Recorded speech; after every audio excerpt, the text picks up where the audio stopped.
En Méditerranée, des pêcheurs du Var, inquiets face à la raréfaction des oursins, décident de se rapprocher de l'Institut océanographique Paul Ricard, situé sur l'île des Ambiers, pour chercher une solution. Ça fait plus d'une vingtaine d'années que je fais la pêche aux oursins. Et au fur et à mesure du temps, j'ai quand même vu les populations qui diminuent. Ce qui m'intéresse dans la pêche, c'est de pouvoir continuer à en vivre et surtout de laisser après la place à quelqu'un qui pourra le faire après. Ce sont les pêcheurs eux-mêmes qui sont venus nous demander, nous interroger sur les raisons qui pouvaient provoquer, d'après eux, l'effondrement des populations d'oursins. De cette rencontre entre pêcheurs et scientifiques est né le projet de créer une écloserie polyvalente pour la production d'espèces menacées.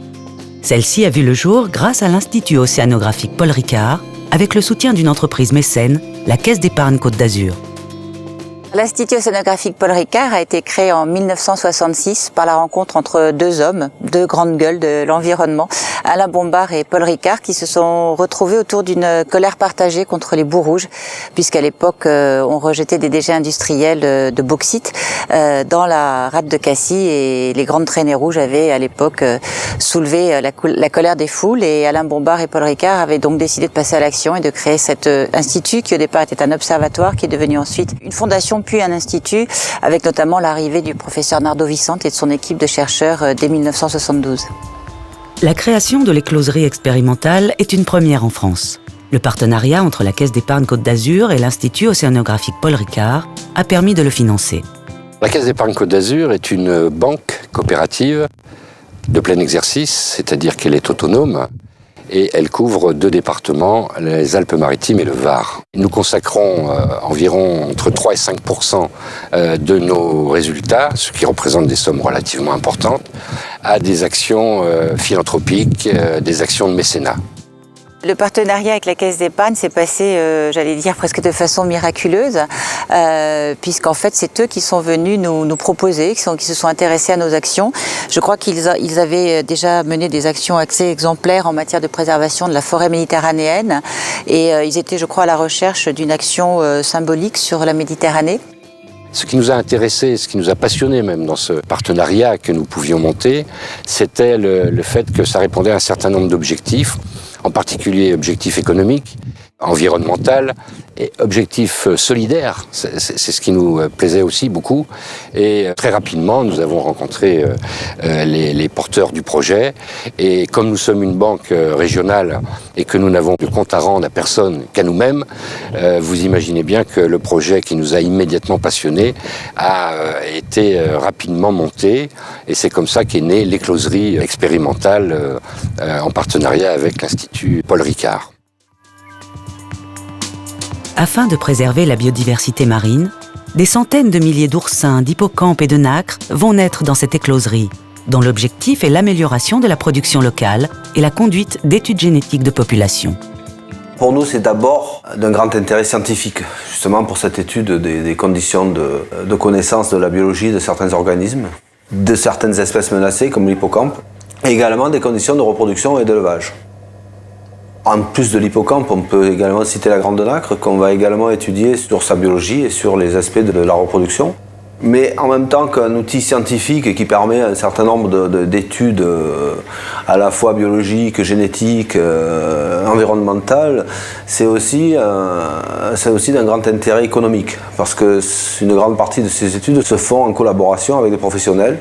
L'oursin, par exemple, puisque toutes les études qu'on a initiées sur ce sujet ont été faites à l'initiative de professionnels, de pêcheurs, avec le comité local des pêches. Et le nouveau projet qui est en cours concerne des expérimentations qui ont pour but à terme, la réalisation d'une ferme aquacole d'affinage, cette fois d'oursins, non plus de reproduction, mais d'affinage. Inaugurée en 2009, l'écloserie va permettre le repeuplement d'espèces à forte valeur marchande, menacées par une cueillette excessive et par la pollution, au bénéfice de la pêche artisanale locale et de l'économie de la région. Quand j'ai su qu'il y avait ce projet de ressemencement d'oursins, j'ai adhéré complètement, comme l'ensemble des pêcheurs d'ailleurs.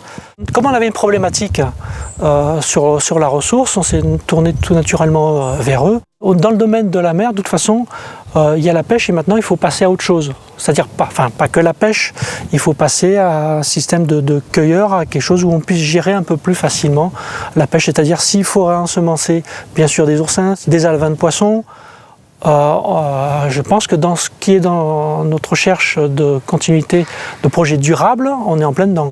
Donc effectivement, il nous faut des scientifiques pour nous aider à travailler là-dessus et il nous faut des partenaires financiers.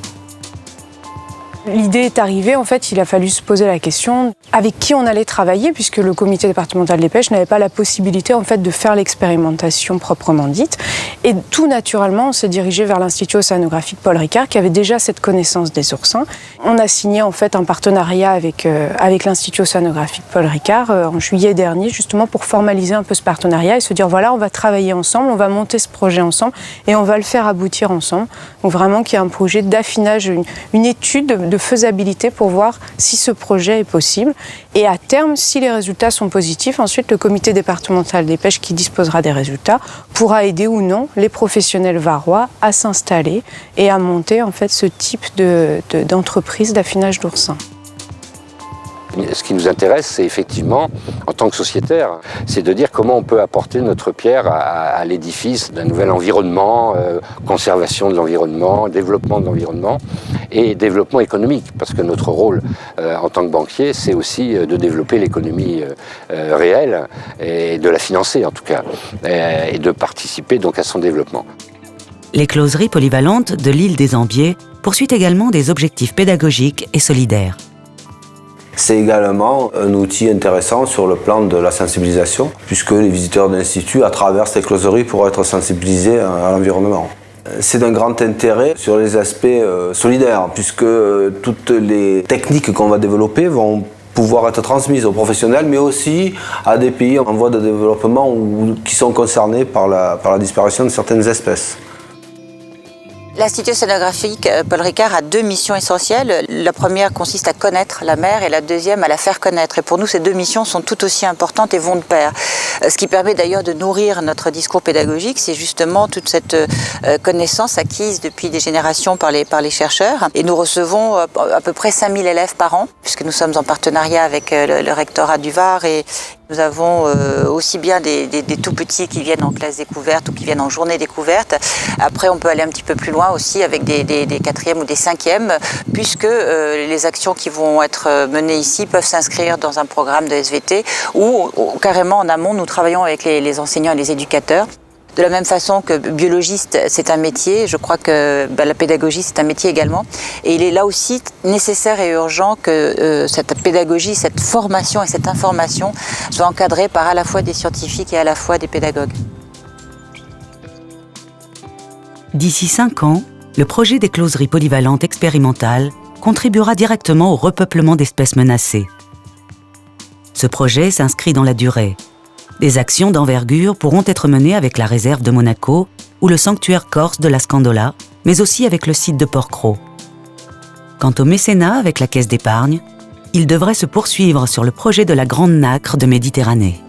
Je crois qu'on peut avoir un esprit d'entrepreneur, y compris dans le mécénat et surtout dans le mécénat. Et je crois que là, nous avons eu vraiment la chance de croiser les bonnes personnes au bon moment.